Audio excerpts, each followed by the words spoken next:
Hello, this is a video response. It's a direct cam upload, having iMovie troubles. I'd say the only reason people say these things is because of one thing. They're stupid. What I mean by stupid is there's ignorance, which is not knowing, and then there's stupidity, which is having the ability to learn or know, and you willingly do not learn it. So they're stupid.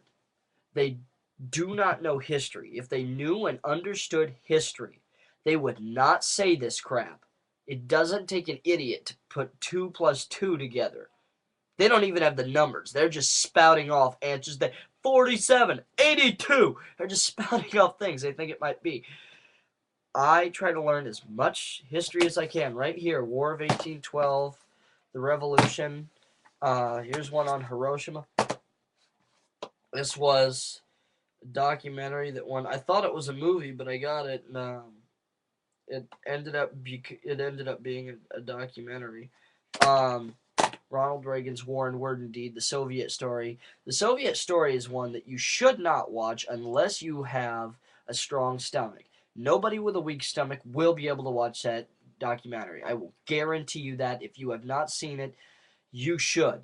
It describes exactly what the horrors of communism are, but not just communism, but collectivists, social collectivism in general.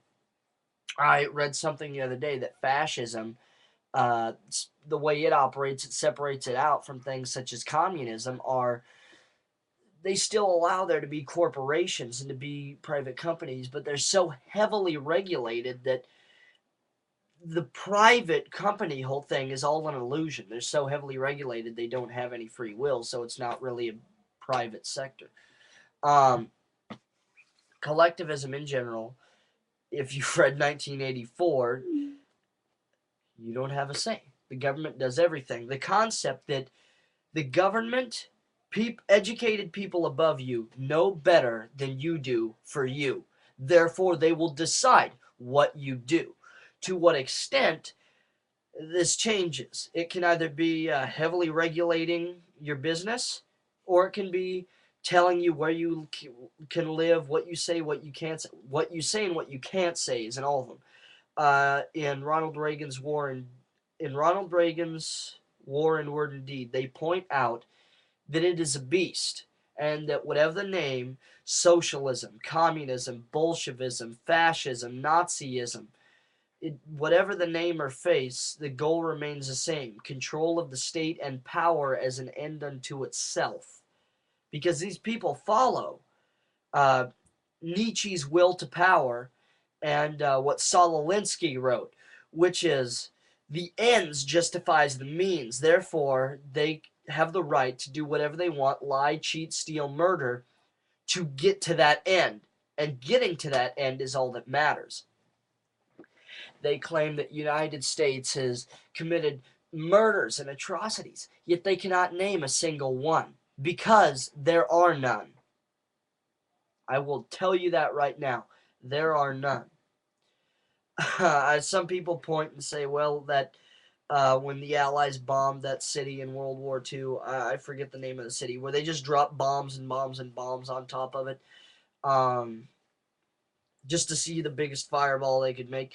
That might count. And you made the comment in down below that if name one that wasn't America defending herself or her allies, I would say that is the only one. Because America has never done things like the Japanese did in Manchuria. You want to find that out, look up Unit 731. Do not watch it if you have a weak stomach. Anybody who's going to make a comment on this and start spouting stuff, I'm going to tell you right now, I will delete your comment unless you have a thought out response where you have evidence backing up what you're saying, and you can back up what you're saying with links cited. You're not just making up stuff. You can tell me exactly where you got the information. And if it's a credible source, so be it. But it just pisses me off when people start spouting out with no reference to what they're talking about or understanding of that.